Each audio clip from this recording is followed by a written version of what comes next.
Hoje nós vamos falar sobre justiça e graça. Tá bom? Vamos passar o vídeo. Morning. Gladys, what are we going to do with you? What are we going to do with you? Look at this innocent little girl, Inspector Quinn. She has 9 violations. 9 red lights and speeding. Gladys, what do? Do you work? Yes, I work for a staffing agency. I'm a recruiter. My explanation to those tickets, I dealt with a domestic violence relationship. I ate a lot of those nights running away from somebody that used to chase me with my daughter. How old is your daughter? 9. Is she living with you? Yeah. Gladys, we are very sensitive to matters involving personal safety, particularly people who are being stalked for whatever reason, and that's very personal with you. So we're not going to get into that at all. Many of these were not related to anything else except that you violated the traffic laws, okay? Right. And some, maybe because of a state of mind that you had, could have had some effect on your driving, but certainly not all of these, okay? And there are several of them. So I'm going to now inquire into your ability to pay these fines. Okay. So are you working? Yes. What do you do? I'm a recruiter for a staffing agency. Okay. And you have one child? I'm a single parent. I can understand you're going through some difficulty in life, so we're going to try to help you out. Okay. There are in this country, in this world, some very generous people and some very compassionate and understanding people. And I receive correspondence from all over the world every week. And many of the correspondence includes checks from people who want to help other people because they have become familiar with the court proceedings here. I have a correspondence from an individual by the name of Yosef Baras, and he sent me a check for $100, asking that I use this, but that I do it by exercising some compassion and empathy. Okay. So I'm going to use that $100 to help pay your fine. Your fine is going to be a total of $350. Additionally, sent me a check for $75. People are both immigrants, and they want to help someone else who is in need. So we're going to use that $75 check for you as well. So that's $175. Asked me to use my discretion to help someone who's in need and sent in a check for $50. So I'm going to use those 3 checks, and that comes to $225. So you're going to owe $125. Okay? Can I give you a hug? Come on up here.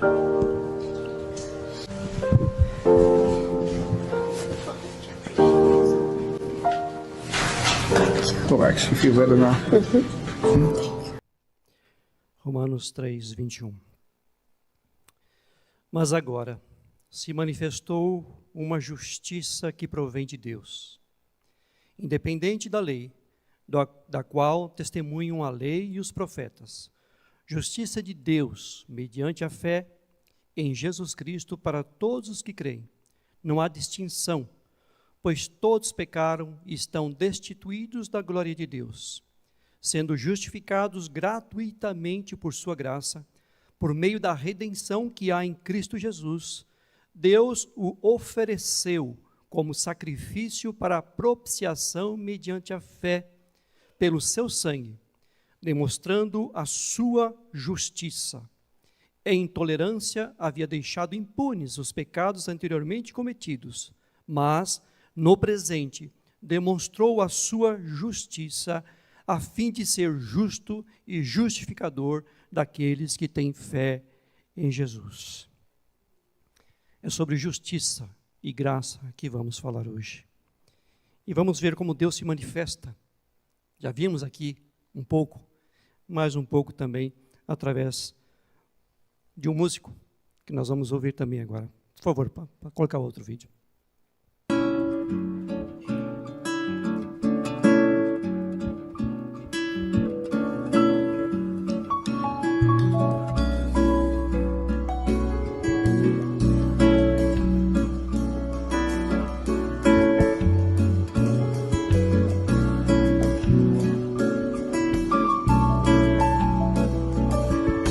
Enquanto a violência acabar com o povão da Baixada E quem sabe tudo disser que não sabe de nada, enquanto os salários morrerem de velhos nas filas, e os homens banirem as leis ao invés de cumpri-las, enquanto a doença tomar o lugar da saúde, e quem prometeu ser do povo mudar de atitude, enquanto os bilhetes correrem debaixo da mesa, e a honra dos nobres ceder seu lugar à esperteza, não tem jeito não, não tem jeito não, não tem jeito não, não tem jeito não. Só com muito amor a gente muda esse país, só o amor de Deus pra nossa gente ser feliz. Nós, os filhos seus, temos que unir as nossas mãos em nome da justiça, por obras de justiça. Quem conhece a Deus não pode ouvir e se calar, tem que ser profeta e sua bandeira levantar. Transformar o mundo é uma questão de compromisso, é muito mais que tudo isso. Enquanto domingo ainda for nosso dia sagrado,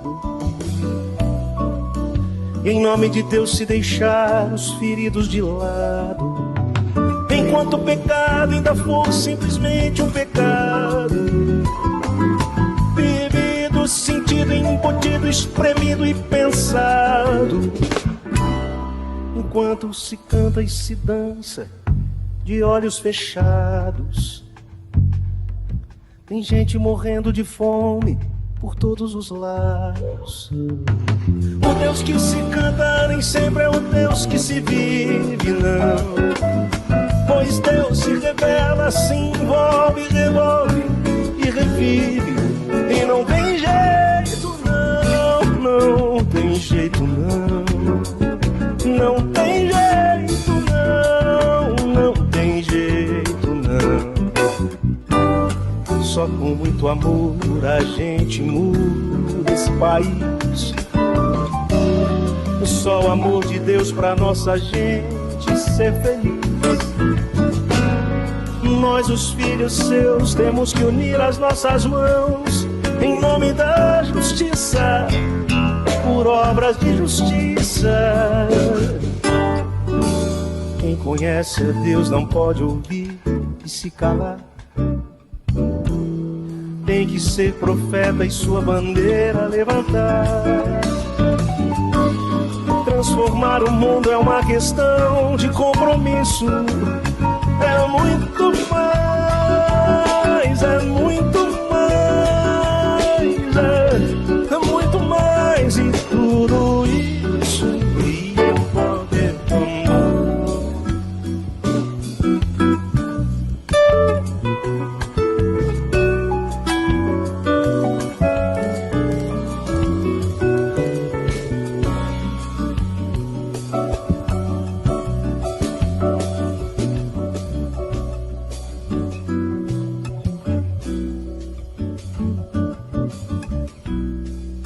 Deus, nós agradecemos a Ti porque sabemos que o Senhor se manifestou. E o Senhor ainda se manifesta, ó Deus, através da arte, através de pessoas, nas suas profissões, através da Tua criação, através da Tua palavra, através do Teu Espírito. Pedimos, ó Deus Todo-Poderoso, que o Senhor revele agora a Tua vontade, a Tua verdade em nossos corações, para que aqueles que ainda não entenderam, Deus, a Tua verdade, a Tua manifestação de justiça, aconteça isto hoje. Que o coração se quebrante diante do Senhor e aceite, ó Deus Todo-Poderoso, a Tua oferta. Que a Tua palavra seja viva e seja eficaz nos corações. Nós oramos e eu oro em nome de Jesus. Amém. Confesso a vocês que eu assisto alguns vídeos desse juiz.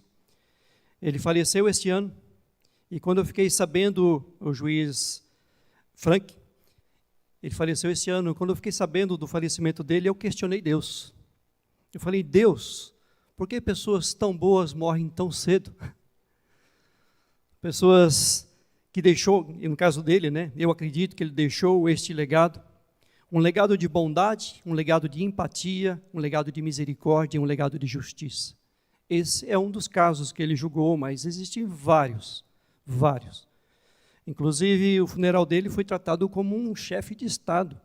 Ele é muito conhecido, foi muito conhecido nos Estados Unidos, e ele foi, inclusive, honrado, né, pela maneira que ele fez justiça e que ele tratou as pessoas que ele julgava, que ele julgou.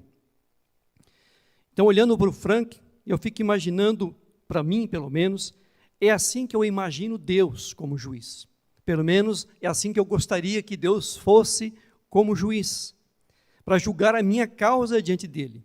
E nós estamos tentando tirar para nós a vontade de Deus através de Romanos, num livro que ele deixou para que nós pudéssemos compreendê-lo e compreender a sua justiça. O livro de Romanos, quando nós estamos estudando lá embaixo, se você ler o livro todinho, é um livro um pouco complicado para compreender, assim como é Hebreus. Porque o livro de Romanos é praticamente um livro jurídico. Ele trata de maneira jurídica o homem, né? Existem muitas questões e são perguntas retóricas. Paulo enche de perguntas aqui. Ele pega texto de toda a Bíblia, de todo o Antigo Testamento e vai jogando aqui em Romanos. E tudo que ele está falando aqui, ele está tirando de outros livros. E não só um livro jurídico, mas um livro também religioso e espiritual. E você vai encontrar muitas palavras, muitos verbos, muitas conjunções, que você não é normal para o meu dia a dia, para o seu dia a dia, mas para um advogado, para um juiz, né? Se você já foi réu de alguma causa, você já ouviu estas palavras. Nós vemos que não só em Romanos, mas em toda a Bíblia. Nós ouvimos, por exemplo, sobre o tribunal, né? Nós vimos várias vezes aqui sobre o tribunal de Cristo, de que Deus é um juiz. Nós sabemos também pela Bíblia que o diabo é o nosso acusador. O diabo é visto como o ministério público, é aquele que acusa. Nós temos o Jesus como o nosso advogado. Nós temos Deus como o nosso juiz. E a Bíblia também fala lá em Apocalipse que haverá o dia do juízo, né? Tudo tem a ver com a história jurídica das nossas vidas diante de Deus. É por isso que a palavra justiça também faz parte de um termo jurídico nosso e que Deus usa. Então, aqui em Romanos, capítulo 3, que nós lemos, Deus está tratando de uma maneira jurídica. E existe uma causa aqui que está sendo tratada. Deus está colocando uma breve descrição antes desse texto que nós lemos, versículo 21, de quem é o réu, eu e você. E como este réu se comporta e o que este réu merece, ou pelo menos você vai ser o juiz dessa causa. E se você fosse Deus, tenho certeza que você esperaria que Deus fosse como Frank, né? E não como você imagina que você sendo Deus, como você agiria. Deus dá um breve relato do capítulo 1 até o capítulo 3 de Romanos, dizendo exatamente como os judeus são, como os gentios são, como os romanos são, como os gregos são, e depois ele resume dizendo como todos são. Ele diz, por exemplo, como está escrito, isso aqui está escrito lá em Salmos, não há um justo sequer, nem sequer um. Não há ninguém que entenda, não há ninguém que busque a Deus. Todas as pessoas se extraviaram. Juntamente, todos os homens se fizeram inúteis. Não há quem faça o bem, não há um só. Deus sela todo mundo com esse não há, não existe, não tem ninguém. Não há ninguém justo, não há ninguém que mereça a justiça que realmente lhe é devida. Diante deste quadro, meu e seu, isso porque eu li só um pedacinho, mas se você ler do capítulo 1 até o finalzinho aqui, onde eu estou lendo no versículo 10, mais ou menos, de Romanos 3, você vai ver ainda um quadro mais tenebroso sobre quem eu sou, sobre quem você é, sobre quem todos nós somos. Diante desse quadro aqui, como o videozinho que nós vimos ali, né? A moça foi lá com umas multas de trânsito, mais ou menos uns $350 em multa de trânsito, mas ela não tinha o dinheiro para pagar. A causa dela, o pecado dela, né, contra a lei dela, foi até que pequeno. E o juiz usou toda aquela misericórdia e tratou e pagou boa parte da pena dela, né? Mas se a causa fosse grande, como é a nossa causa diante de Deus, como Deus está dizendo. Diante desse quadro tenebroso de quem nós somos, o que você espera da justiça divina com relação a você? O que você espera em relação à humanidade? Você espera, como o próprio Salmo diz, imagino que você espere assim. Diz assim, Salmo 73, dá uma olhadinha, ou melhor, ouve o que eu vou dizer aqui. Salmo 73, versículo 1 diz o seguinte: verdadeiramente bom é Deus para com Israel, para com os limpos de coração. Quanto a mim, os meus pés quase se desviaram. Pouco faltou para que escorregassem os meus passos, pois eu tinha inveja dos nécios, quando via a prosperidade dos ímpios, porque não há apertos na sua morte, mas firme está a sua força. Eu e você, se fôssemos juiz da humanidade, agiríamos dessa maneira. Bom é Deus para com Israel, para com os limpos de coração. Ou seja, só posso ser bom e tratar com misericórdia com os limpos de coração. E adivinha quem são os limpos de coração?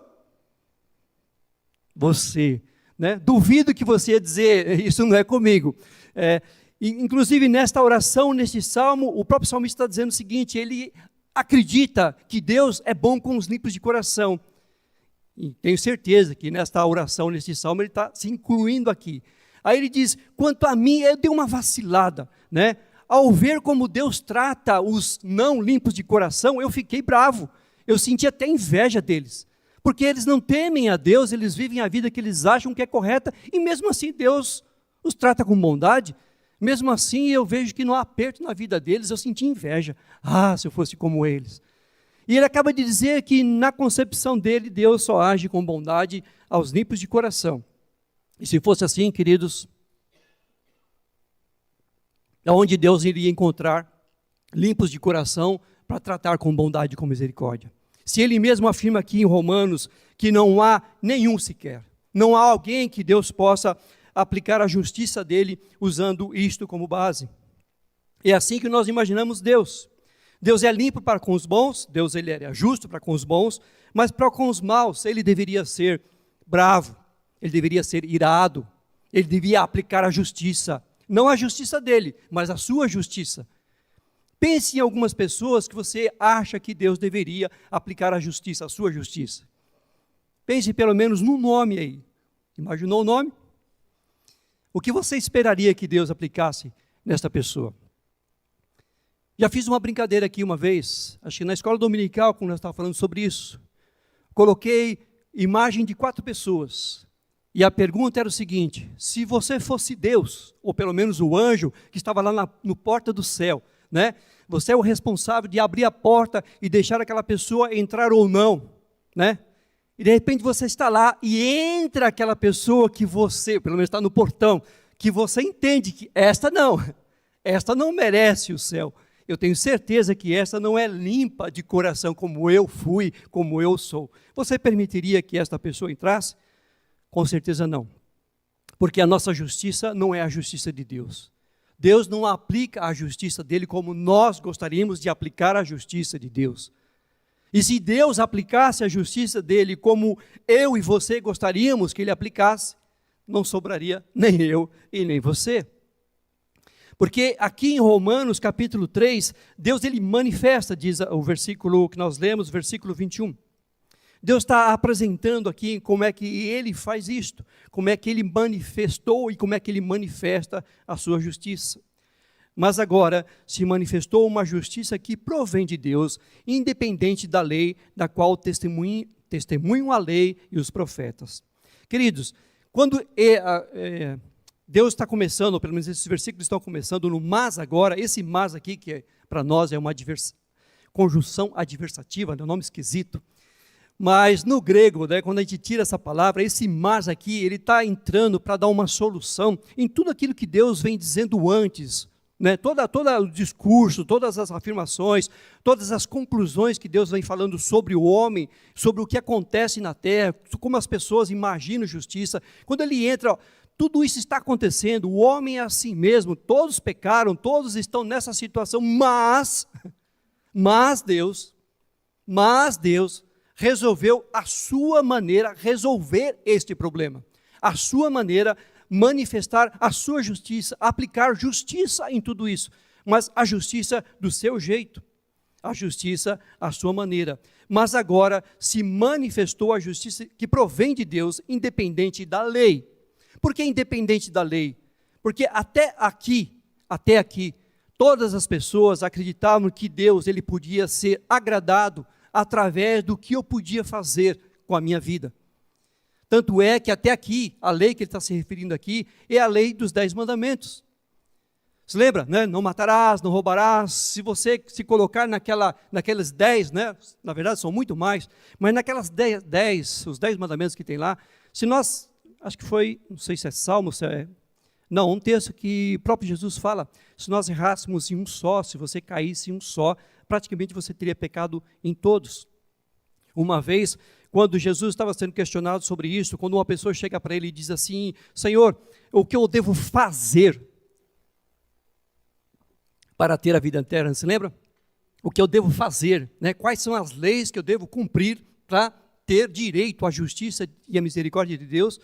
Jesus, ouvindo, sabendo que essa era a crença dele, e diz para ele algumas leis, pelo menos 4, e uma delas dizia que deveria amar o próximo como a si mesmo, e essa pessoa diz, olha, de letra, então eu estou salvo, que isso eu faço desde quando era criança. E a Bíblia diz que ele era uma contradição, ele era um jovem rico, né? Jovem rico é contradição, né? Jovem rico, né? Não trabalhou para ter esse dinheiro, então provavelmente era herdeiro de alguma coisa. Mas quando Jesus chega para essa pessoa, bom, então você ama ao próximo como a você mesmo, você cumpre a lei, tá legal. Então vai, vende tudo que você tem, dá aos pobres, depois você vem e me segue. A Bíblia diz que ele foi alegremente, pegou tudo que ele tinha, vendeu tudo e deu aos pobres. E até esse presente momento, ele está no reino de Deus. Foi isso que aconteceu? O que aconteceu? Ele ficou muito triste. Ele ficou muito triste. Porque, embora ele achava que ele amava o próximo como a si mesmo, quando ele foi testado numa coisa, ele não conseguiu. Ele não conseguiu como se fosse eu e se fosse você, né? No lugar dele, também não faríamos isto. Nós jamais faríamos isto. Nós não venderíamos tudo que nós temos pelo próximo. Porque antes desse mandamento de amar ao próximo como a si mesmo, qual é o primeiro?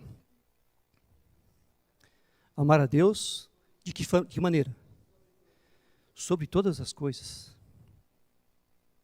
Sobre todas as coisas. Sobre todas as coisas. Você teria coragem de afirmar para mim, hoje, que você ama a Deus desta maneira?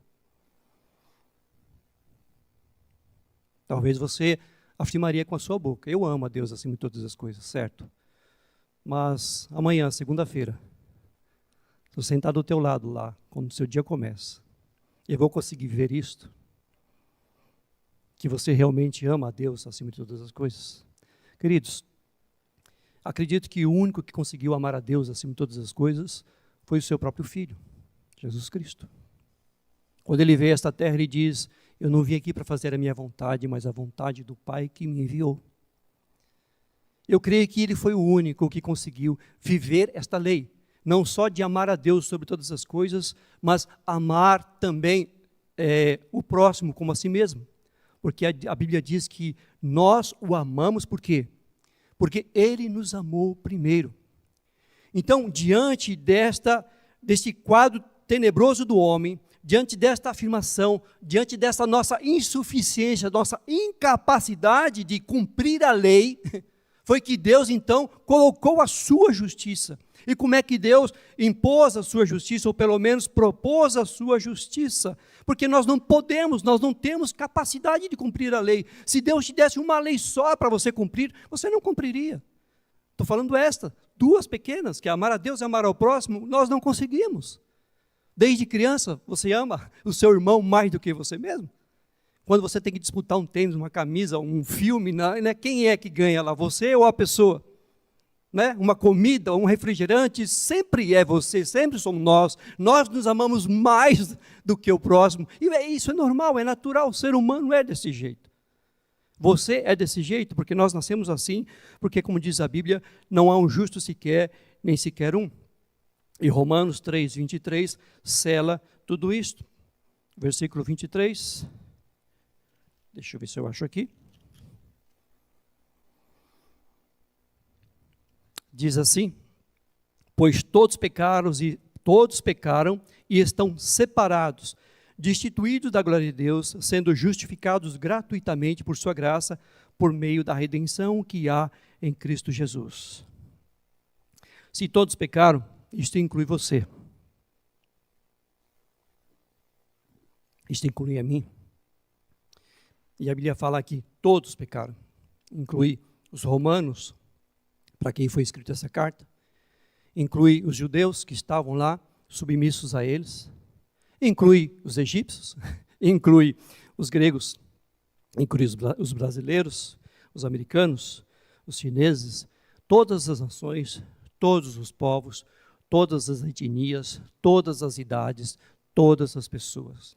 A Bíblia fala que não existe uma pessoa neste mundo que não peque, não existe uma pessoa neste mundo que não está separado de Deus. E nossa alma sabe disso, o seu coração sabe disso. E o homem então está desesperado em voltar àquela comunhão ao Deus Criador. É por isso que nós criamos as nossas religiões. Em 1994, existiam mais de 11 mil religiões e seitas espalhadas pelo mundo. Em 1994, eu estudava naquela época seitas e religiões e dava aula sobre isto. Em 94, tinham 11 mil religiões espalhadas pelo mundo. Ou seja, 11 mil formas, 11 mil maneiras em que o ser humano descobriu de como você se aproxima de Deus. 11 mil religiões que impunham as suas regras, as suas formas. E aqui, queridos, e todas essas religiões fogem da maneira em que Deus manifestou a sua justiça. Queridos, assim como todos pecaram, todos podem ser alcançados por esta justiça. E eu digo todos, eu digo você. Pastor, o senhor está acabando comigo. Não sou eu, a Bíblia acabou comigo também quando eu li isto. Eu pensei que eu era bonzinho, eu pensei que eu era um Frank Caprio, olhando para as pessoas com misericórdia, mas não sou assim. Eu imaginava que eu amava a Deus acima de todas as coisas, mas não faço isso. Eu imaginava que eu amava mais o meu irmão do que a mim, não faço. Na hora do vamos ver mesmo, eu tenho certeza que eu vou amar mais a mim do que a ele. Porque eu sou assim, você é assim, nós somos assim. E é por isso então que Deus manifestou a sua graça através de Jesus Cristo. Por causa da sua incapacidade. E ao invés de nós aceitarmos aquilo que Deus propôs, nós criamos as nossas formas, criamos as nossas religiões, criamos as nossas leis, as nossas maneiras de tentar se reaproximar, se religar com Deus. Deus diz aqui em Romanos que você está separado dele, e isso aconteceu desde quando você nasceu. É por isso que ele manifestou a sua justiça, porque todos pecaram, a culpa está estabelecida, o juiz já estabeleceu, o Ministério Público não precisa mais dizer, olha, está aqui as provas de que essa pessoa é culpada, o próprio juiz está dizendo, olha, eu concordo, todos são pecadores. A culpa está estabelecida, não tem possibilidade de recurso, nem de agravo. Já foi então estabelecida sobre todos os que creem, também pode haver um outro veredito. Continua então, versículo 21. A justiça de Deus mediante a fé em Jesus Cristo para todos os que creem, isto não há distinção. Quando Deus resolver, ou pelo menos acertar isto que havia entre a humanidade, esta separação entre o homem e ele manifestou a sua justiça através do seu Filho, Jesus. Então você pode dizer, então eu sou salvo, então Deus já resolveu o meu problema. Por quê? Porque eu creio neste Jesus. Eu creio nesse Jesus que veio ao mundo. Você crê? Jesus andando sobre esta terra, ele encontra uma pessoa, a Bíblia diz que ele está endemoniado. Endemoniado significa que havia vários espíritos imundos naquele homem, ele estava sendo dominado pelo demônio, por demônios. Quando Jesus chega próximo desta pessoa, o que ele ouve dos demônios?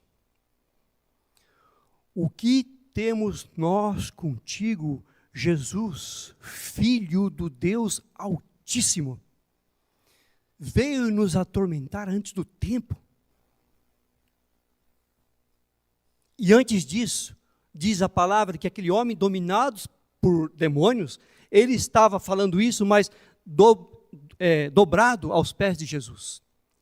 Aquela pessoa dominada por espíritos estava então dobrada ao pé de Jesus, adorando ele como Deus, chamando ele de Filho do Deus Altíssimo, ou seja, aqueles demônios acreditavam quem era Jesus. Então o céu está cheio de demônios, usando este argumento. Eles creem em Jesus. Será? Pastor, então, eu pela fé, se acreditar em Jesus, eu não tenho a minha situação resolvida diante de Deus, eu não sou justificado por Ele? Não. Se você crê como os demônios creem, não. Simplesmente acreditar que Jesus Cristo passou por esta terra não faz você diferente. A sua fé não é diferente. Simplesmente acreditar no Jesus histórico, em alguém diferente, alguém que falou de uma maneira diferente, alguém que influenciou pessoas pelo que ele falava, não muda a sua situação diante de Deus. O que muda a sua situação diante de Deus é acreditar no que Deus fez por você, no que Jesus fez por você. Você tem que crer que você foi justificado por Deus quando Cristo foi lá na cruz no teu lugar e pagar os teus pecados, foi justificar você.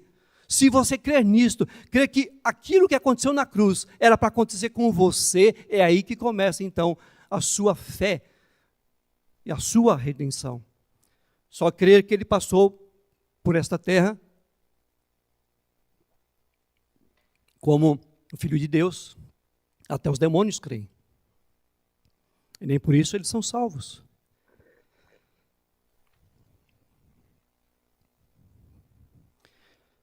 Como eu falei para vocês, aqui em Romanos são vários textos jurídicos.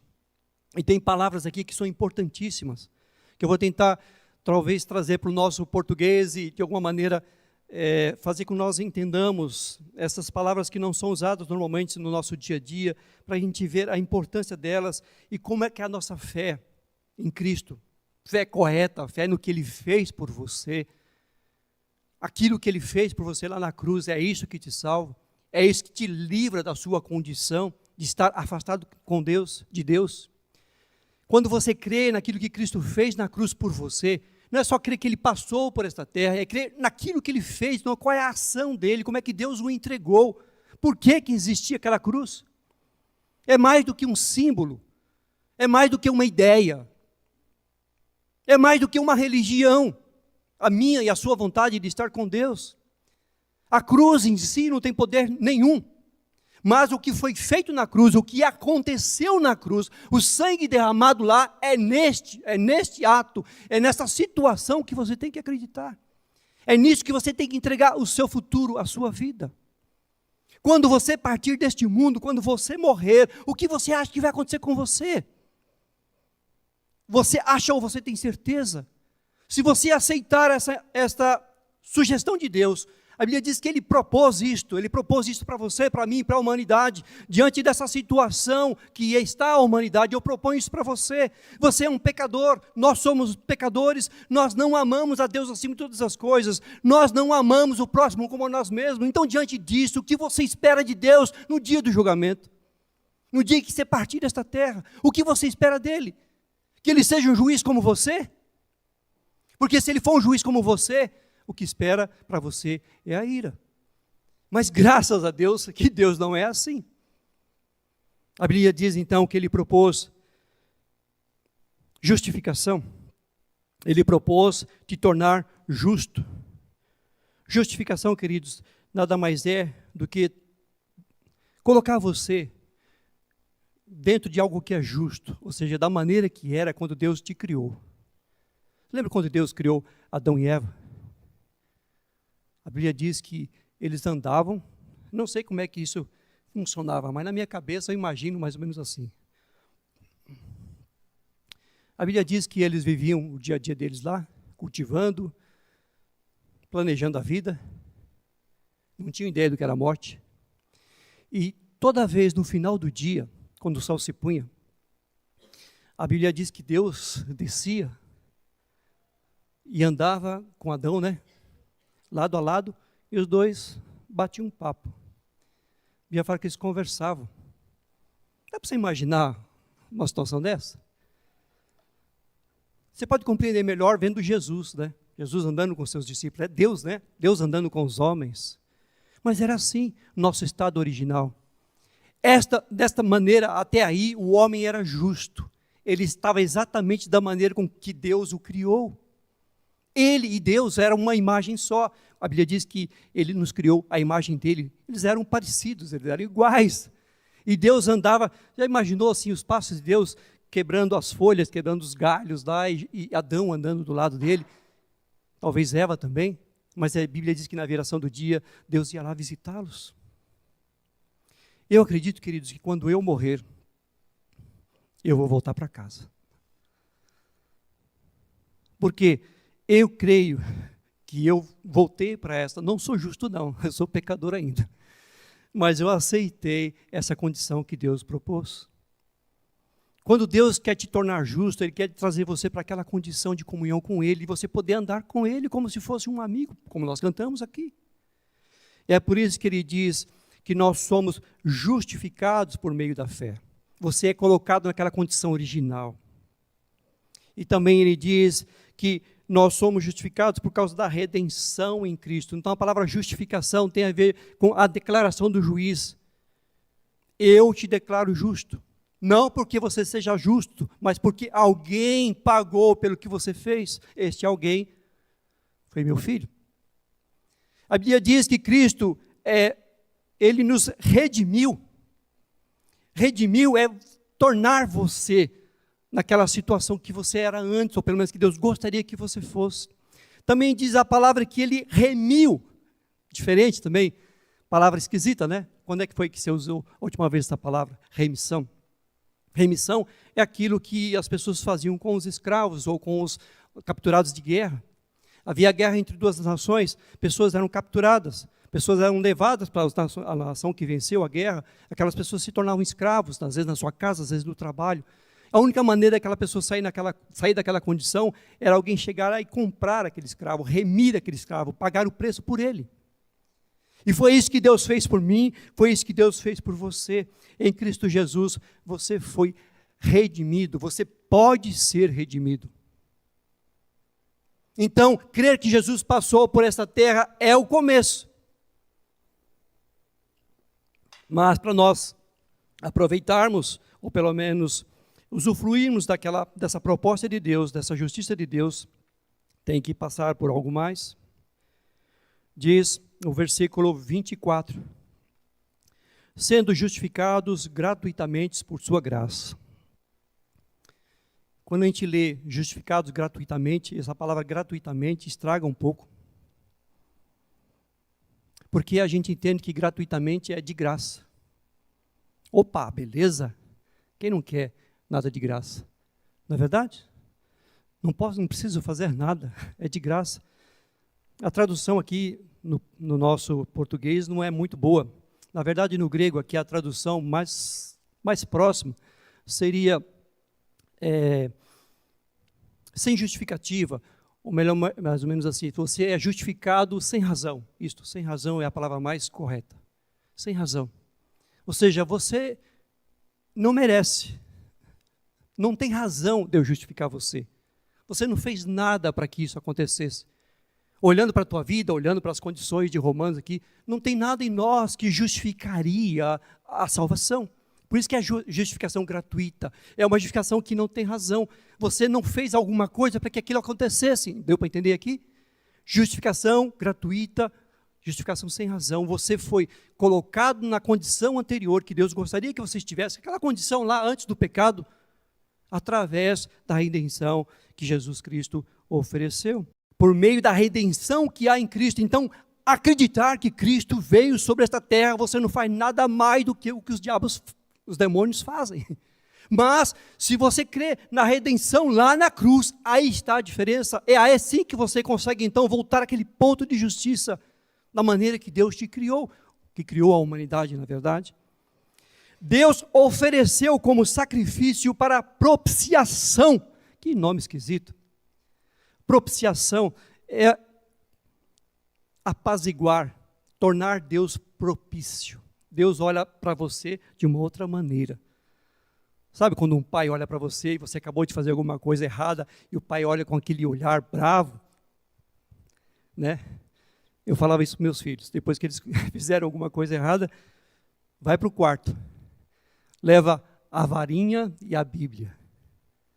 Nossa, que coisa esquisita. Até hoje eles lembram disso. Pai, eu não sei o que mais eu odiava, se era a varinha ou se era a Bíblia. Você vai justificar através da Bíblia, por que você vai me bater, né? Até hoje eu não concordo. Eles são grandes hoje, têm mais de 20 anos, né? Mas imaginou se Deus fizesse isso conosco? Leva a varinha e a Bíblia para depois impor justiça? Graças a Deus ele não fez assim. Deus, aquele Deus que era, nós ouvimos hoje, né? O homem está debaixo da ira de Deus. Para que o homem saísse debaixo da ira de Deus, para que Deus se tornasse propício, ele enviou o seu Filho. Uma vez que você aceita essa redenção, você aceita essa propiciação, ou seja, Deus, através do sangue do seu Filho, ele se torna propício a mim e a você. Deus ofereceu como sacrifício para a propiciação mediante a fé pelo seu sangue, demonstrando assim a sua justiça.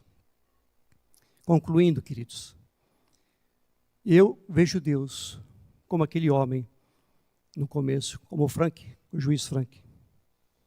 É dessa maneira que Deus quer te julgar e quer tratar com você. Quais são as suas causas? Eu vejo Deus dizendo assim, se você falasse para ele assim, depois que Deus propôs isso para você, olha, mesmo sabendo que você é pecador, eu tenho uma solução. Todas as suas dívidas podem ser perdoadas. Você pode ser aceito. Você não precisa fazer nada a não ser aceitar esta redenção. É só isso que Deus espera. E Deus espera que você termine como aquela moça no começo. O que ela faz lá no começo? A frase dela, alguém se lembra? A última frase da moça. Posso te dar um abraço?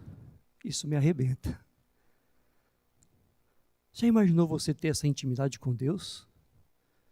Deus, eu posso te dar um abraço? Entendendo que o Senhor fez isso por mim?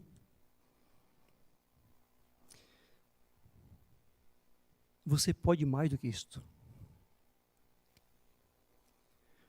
Jesus Cristo disse que através dele, você pode ter tanta intimidade com Deus, que você pode chamá-lo de Pai. Não só Pai, mas Abba Pai. Paizinho.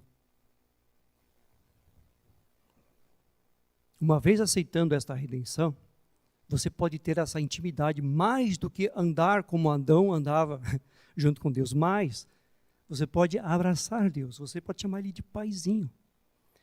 Mas para que isto aconteça, você precisa aceitar a proposta também de Romanos. Eu gostaria de ler com vocês. Por favor, vamos ler. Se com tua boca confessares a Jesus como Senhor, e em teu coração credes que Deus ressuscitou dentre os mortos, serás salvo, serás justificado. Minha pergunta, você já fez isso? Se não, agora é a hora. Gostaria de ter essa intimidade, de chamar Deus de Pai, e mesmo sabendo que você é justo, que você é pecador, que você não ama Ele como acima de todas as coisas, ter essa oportunidade de aceitar essa redenção que há em Cristo, você só precisa aceitar isto. Acreditar que isso é para você. Só isso que você precisa. Eu falo só, mas é difícil. O Espírito Santo precisa te convencer disso. Uma vez convencido, você precisa ter essa coragem. Coragem de confessá-lo como Jesus, como seu Senhor, no seu coração e crer que Deus o ressuscitou. Este é o apelo que eu faço. Eu vou orar para encerrar. Depois eu vou pedir, se você quiser tomar essa decisão, eu quero que você levante a sua mão para mim saber que você quer fazer isto. Tá bom? Vamos baixar as cabeças, vamos fechar os olhos, o Senhor vai orar então. Pai, eu agradeço a Ti por Tua palavra, agradeço a Ti, Deus, por Tua manifestação de justiça em Cristo Jesus. Obrigado porque nós precisamos somente crer na redenção que houve na cruz, no Teu sangue derramado e na Tua justiça por nós. Pedimos ao Pai poderoso que o Senhor quebrante os nossos corações, nos dê coragem de aceitar esta redenção. Coragem, ó Deus, de reivindicar e de abandonar a nós mesmos e aceitar somente o Senhor como o nosso único Redentor, nosso único Salvador, aquele que veio neste mundo para morrer por nós e nos dar, Deus, novamente a condição de justiça diante do Senhor. Senhor, nós agradecemos a Ti, porque somente o Senhor é Deus. Em Teu nome eu oro. Amém.